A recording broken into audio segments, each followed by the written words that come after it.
Is this right? Yeah. Okay, so one of the biggest. Let me make sure all my stuff is like set up right. Let me minimize this. I kind of got like a whole makeshift streaming setup happening right now.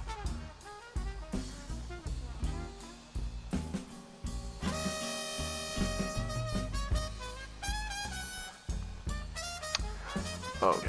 Alright. Where's it? Oh yeah. So one of the biggest gaming news that's been happening right now lately is that Microsoft raised the price of all their Xbox Series consoles and their games later this year for this holiday is expected to hit $80.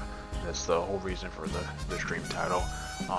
Would you like to buy a 5-year-old gaming console? Personally, me, no. Luckily enough, I got mine for free through my phone carrier. With like getting the internet.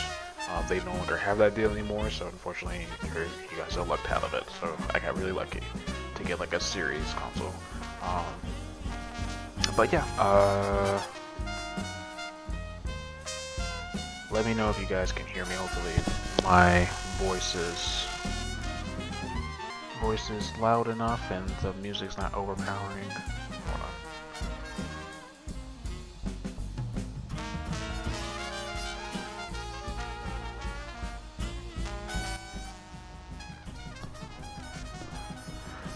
on. Where is I? Oh yeah. So let's read this article here.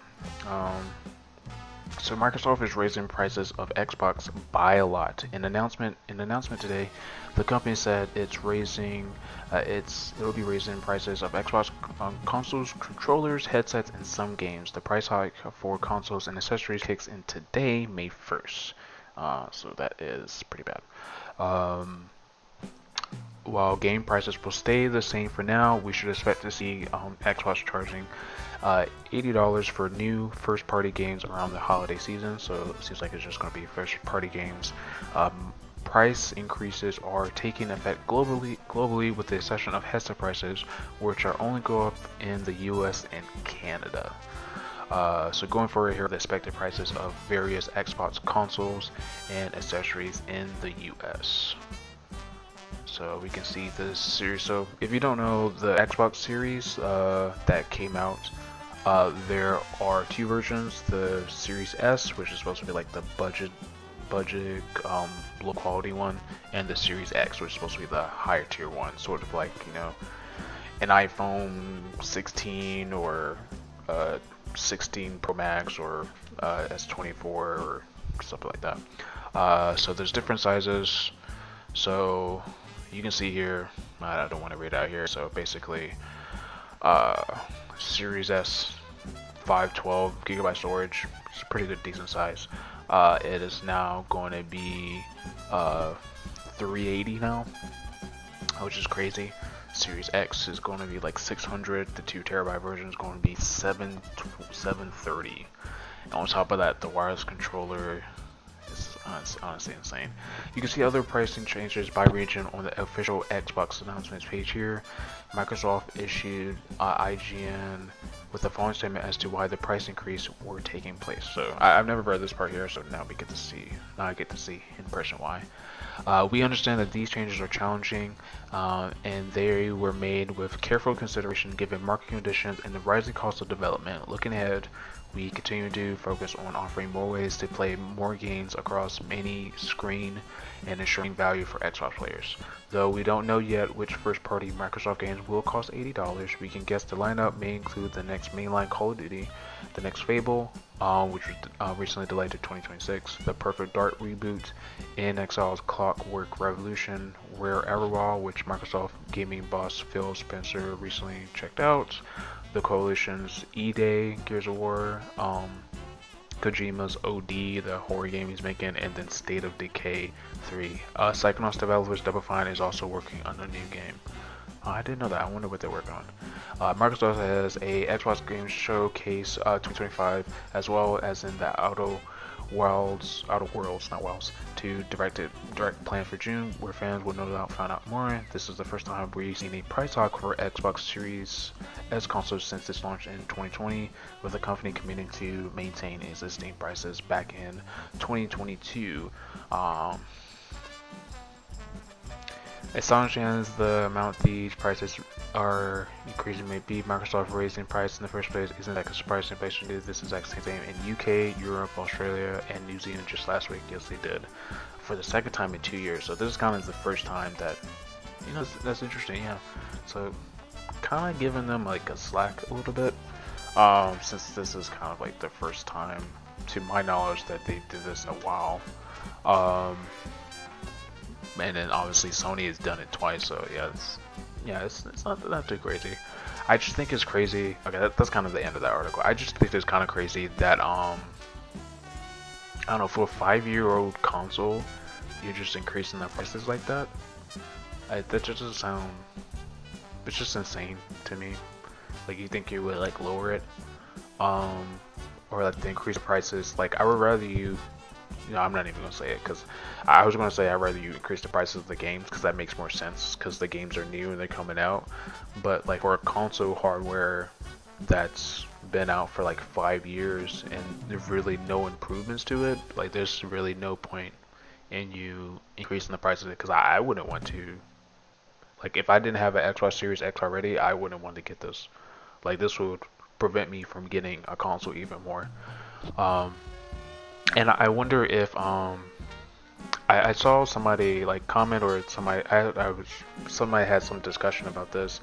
I wonder if, like, with these price increases happening with, like, Nintendo with their console, like, wait, actually, before I get into that, yeah, no, with these price increases happening with Nintendo, some people wonder if if like gaming is going to be more niche like it was before. Like, less and less people are going to want to, buy these games. And, that might be kind of a blessing in disguise. It might not, it might have like a quick boom. Maybe gaming is, we just, our fad has like just ended, because we quickly grew in like the 2010s, like the years before. Actually, no, not even the 2010s. I mean, yeah, the 2010s, that's when the gaming industry started like continually growing, and I feel like we hit our peak in COVID, when COVID happened, because a lot of studios, a lot of companies were investing in like video games like that. But it just sucks, they really, you guys really got to, I know there's just video games, but you guys really got to pay attention to, real life stuff, because, whether you like it or not, the people who you vote for, you elect, they really affect this stuff. Because there's companies, like, ever since, our commander-in-chief, and I'm saying that in quotations, that's been talking about, oh, these tariffs, people may be getting laid off, and lo and behold, a lot of people has been getting laid off. Like, for example, let me see here. Like, for example, EA had laid off a couple of Respawn developers, which is kind of like the first time in a while that they've done that. Because Respawn, they're kind of like, what's the word? The Golden Goose, one of the Golden Goose companies from EA. Obviously, right here, there's a new Apex Legends season that just went out with like a new character, and apparently one of the writers that created the character or worked on the story for the character got fired, which is crazy. Once a former Respawn Entertainment writer working on Apex Legends, Heather Woodward took to Blue Sky to reveal she was sent a promo email by EA for the very character she wrote before being let go. It's been a bad few days for EA and Respawn Entertainment. First, Respawn announced it, canceling 2 games to focus on Apex Legends Star Wars Jedi, and then we learned Respawn was letting go or moving approximately 100 staff. The final casualty was the news of more layoffs, between 300 to 400 at EA to be exact. Yeah, this really sucks. This really sucks. Yeah.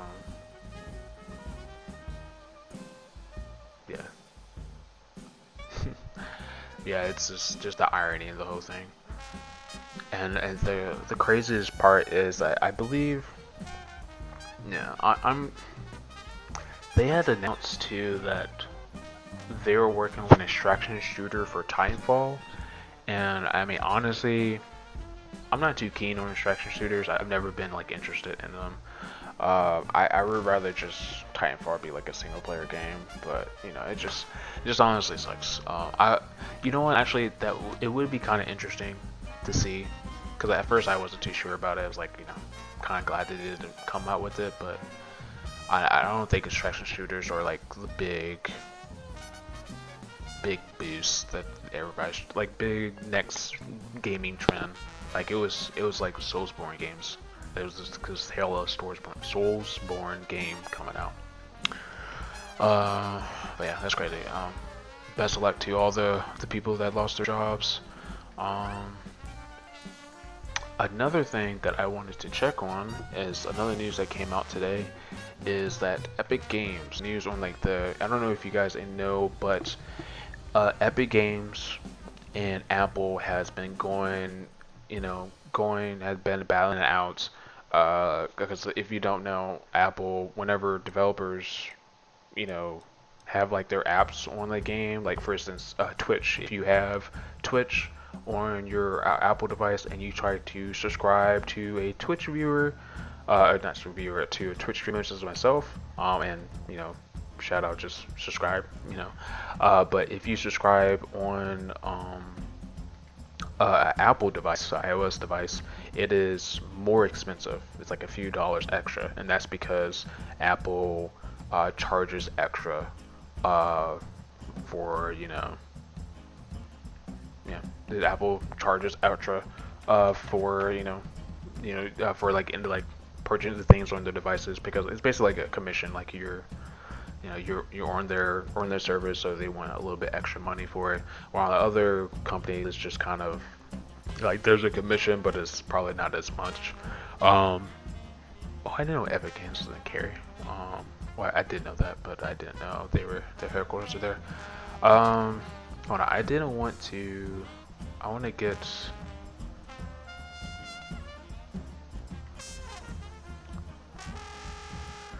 Okay, let's, because that was directly from Epic Games itself. But it looks like here Epic Games has notched a win in an ongoing legal dispute with Apple, as a result of which Fortnite could return to the US iOS Apple Store as early as next week. Judge Javon Gonzalez Rogers said in a ruling on Wednesday that Apple was in willful violation of a 2021 injunction that prohibited the company from imposing anti-competitive pricing. Let me X out of that here. Come on. Why is it doing that? Okay, that was weird. Apple won many of the arguments in the trial with Epic Games. One notable exception was a ruling prohibiting the iPhone maker from collecting fees on purchases made outside of apps.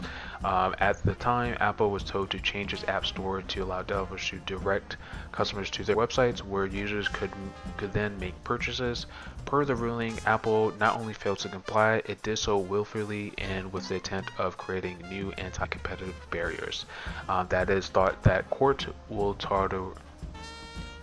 that it thought this court would tolerate such insubordination with a gross miscalculation. As always, the cover-up made it worse. For this court, there is no second bite at the apple. Okay. Rogers said in the ruling she went a step further and referred the case to the U.S. Attorney for the Northern District of California to review it for possible criminal contempt proceedings. That's crazy, taking the criminal court. Any Apple spokesperson said the company will fight the court's decision, saying, "We strongly disagree with the decision and we will comply with the court's orders and we will appeal." Epic Games CEO Tim Sweeney took to X to announce his company would bring Fortnite back to the US App Store as soon as next week.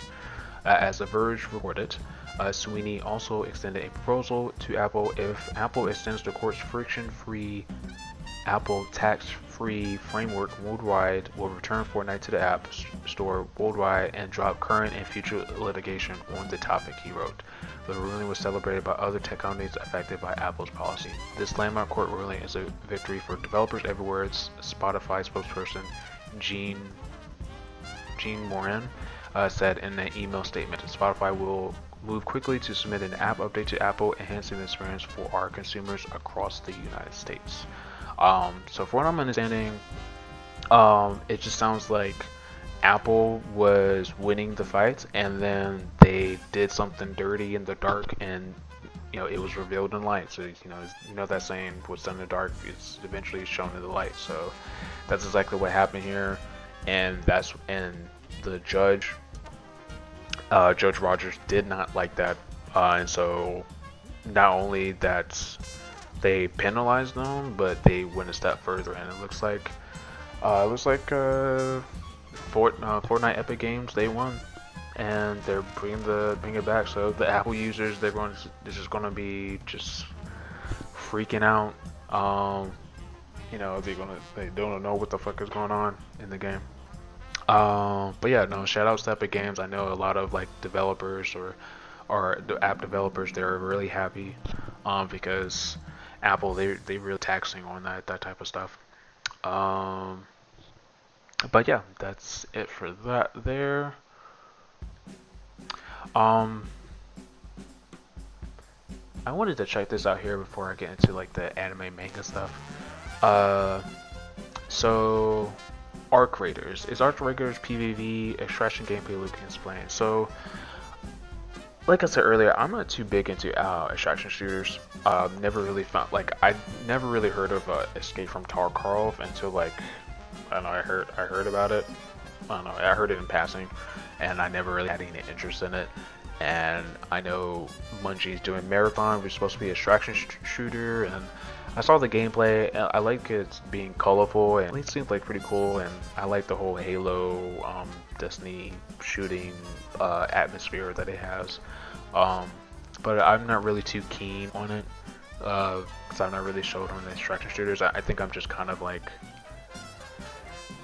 just tired of multiplayer games right now, especially after Marvel Rivals. But Arc Raiders kind of has, my interest is kind of peaked, or I'm interested in it a little bit because I saw a little bit of gameplay and it seemed really, really interesting and good. So Arc Raiders is an ambitious new extraction shooter from the team that brought you the finals. I didn't know that. I thought it was a team I thought they worked on. Oh, okay, I didn't know that. That's pretty cool. The finals, okay. It's a third-person title. Wait, so is the finals dead? Hold on. Is the finals game dead? The game died?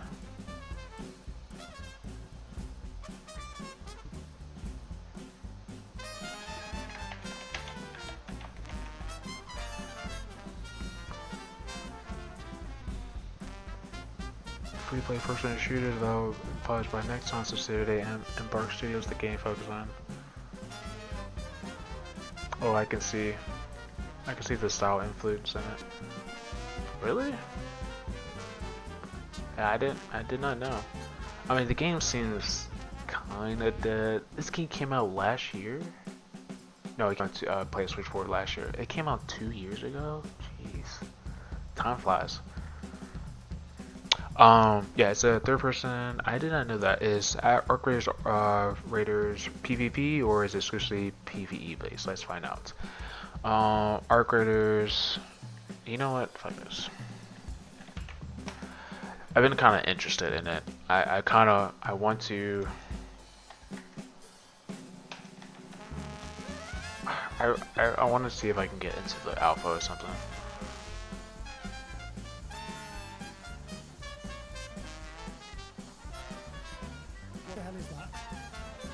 Whoa, what was that? Let's shut this up. On the stairs, lads. Roly poly. God, I'll show him a rollie. Watch this. Watch out, Yeah, watch I'll out. set you on fire. You think about Is that me? Which one? Oh my god, what is happening? Are you guys seeing that? Hold on.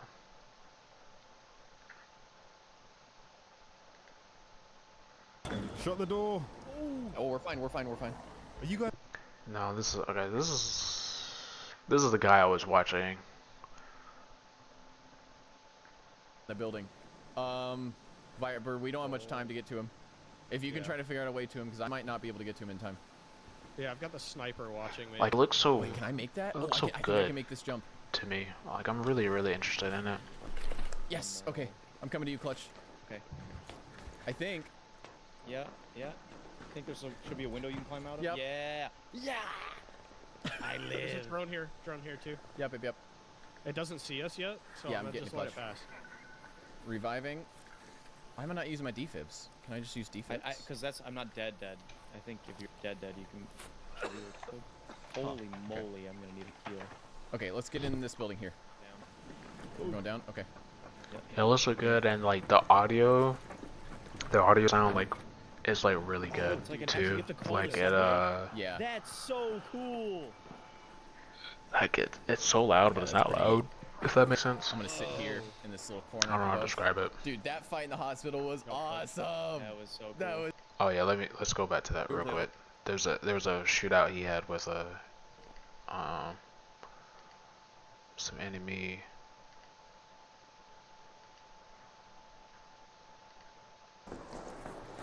Careful on these long angles, because they could just third-person peek around. No, that's not it. That's not it. That's not it. And Let's use the zip line. Go down. Right here. Zip okay, line. Down. use the zip line. I think I went too far. Either. Slow, come up the stairs right now. Got it, dude. I can barely even hear. Like that, the sound quality is so good. Rappy's tough. The drones can go in the building. Yep. They can. They definitely go in can. the building. Okay, we're coming to you, Viper. Let's just run down this way, Clutch. Dude, it's so loud. Those shots God, it sound looks so insane. good too. Yeah. Here. There's a big loot room in here. There are 2 angry drones coming right Yeah, towards us. shit. We should try to move if we can. Let's use the zip line. Go down. Right here. Zip Okay, line. Down. using the zip line. I love how when you shoot the drones, they actually kinetically get like knocked back. It's super Yeah, cool. It is pretty cool. Basement now. Did you just shoot Viper, Is or was that the No, drone? no. I think that was the drone. Wait, no, there's players. No, there's people upstairs. I think where we just came. Oh, wait, where you came from? Suppressing. 3 in the elevator. 3. Loading. MG. 3 in there. They're all there. Nades. I got a frag. Pushed up in the left room. For some reason, I thought these Come the on, man, I people got that made inside. this game was I don't know. they You gotta worked check on it. like Mass Effect and No, stuff. no, I thought it was no. gonna be like a Okay. single player game. They're trapped. No, they have Nades. stairs. They have stairs that go up there in that left I room. think that's a trap. Yeah, they have stairs that go up. Throw nades in there. We can take the zip up and then go down on the stairs and flank I don't him. know, is the There's rest of got to the be a team still down in this? guy Sorry, I'm in lowering here. the There's got quality. to be a down guy in this zip line. Oh yeah, there is. He's dead now. Yep, All right, nice, let's nice. go up all the way. I think they might be trying to camp us on the way up though, so be careful.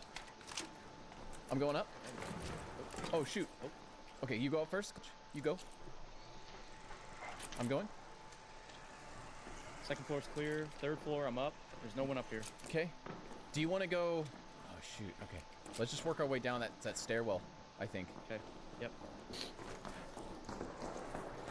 Careful on these. Okay, that's enough of that. Yeah, so I just don't. I don't want to.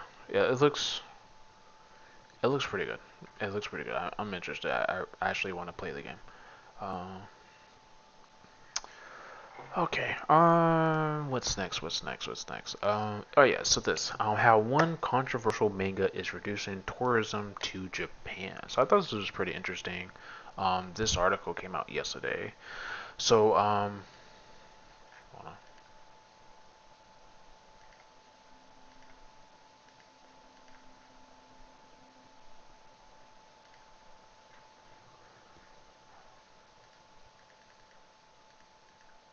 Okay. Okay, did my bitrate go to hell? My stream die or something? Sorry.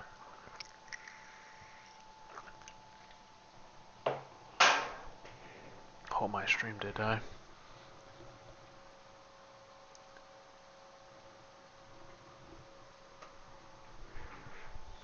Okay. Alright, so popular manga titles often bring tourism to Japan, but one controversial manga is reducing tourism. Watashi ga Mita Miura, translated as The Future I Saw by Ryu Tatsuki, was originally published in 1999, and it's about Tatsuki's dreams. She alleges that sometimes her dreams come true and that she had a dream about a really bad tsunami. Then we get to March 11th, 2011, when Japan had a major earthquake followed by a tsunami. One of the illustrations in her manga predicts a big disaster on March 2011.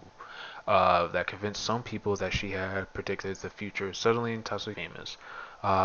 Then Mitamura Kazunban translated as the specific with one of her predictions saying that something terrible is going to happen in July 5th, 2025. Oh my god. The book really took off in Hong Kong, and Greater Bay Airlines noticed that reservation-wise, they're getting 30% fewer people flying from Hong Kong to Japan and vice versa. According to the research, they believe few people are flying because they're scared of the prophecy. On top of that, a well-known person who practices Fei Shuang,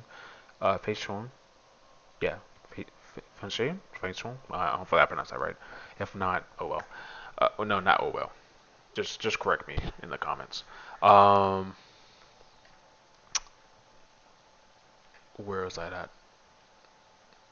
In Hong Kong predicted that Japan will suffer a major earthquake between June and August this year. Oh my god. While there are many people who take these predictions seriously, there are a lot of people who scoff them. One is Yoshihiro Miura, the governor of Miyagi Prefecture.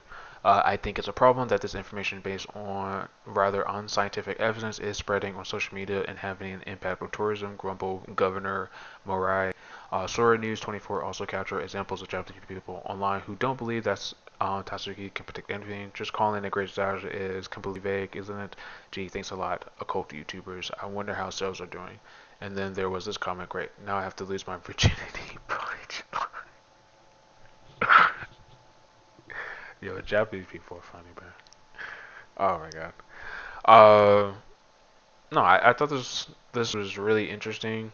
Um, I mean, sometimes people a broken clock is right. I think they said twice a day or something like that. I don't think that is actually going to happen. It would definitely be crazy if it does happen. If it does happen, then um, I don't know. I guess Japan is going to tell them, hey, you need to chill out with these predictions because we don't want this to be happening. I mean, I do have some belief that some people have the ability or have some little sense to, kind of like tell the future or like have a feeling about stuff. But it's definitely crazy. This book came out in 1999, and uh, she kind of sort of predicted something happened in March of 2011 in Japan, which was a terrible event that happened. And hopefully they were able to like recover from it. But no, this is pretty interesting. I've never heard of this manga. If you guys heard of it, what do you think about it? But yeah.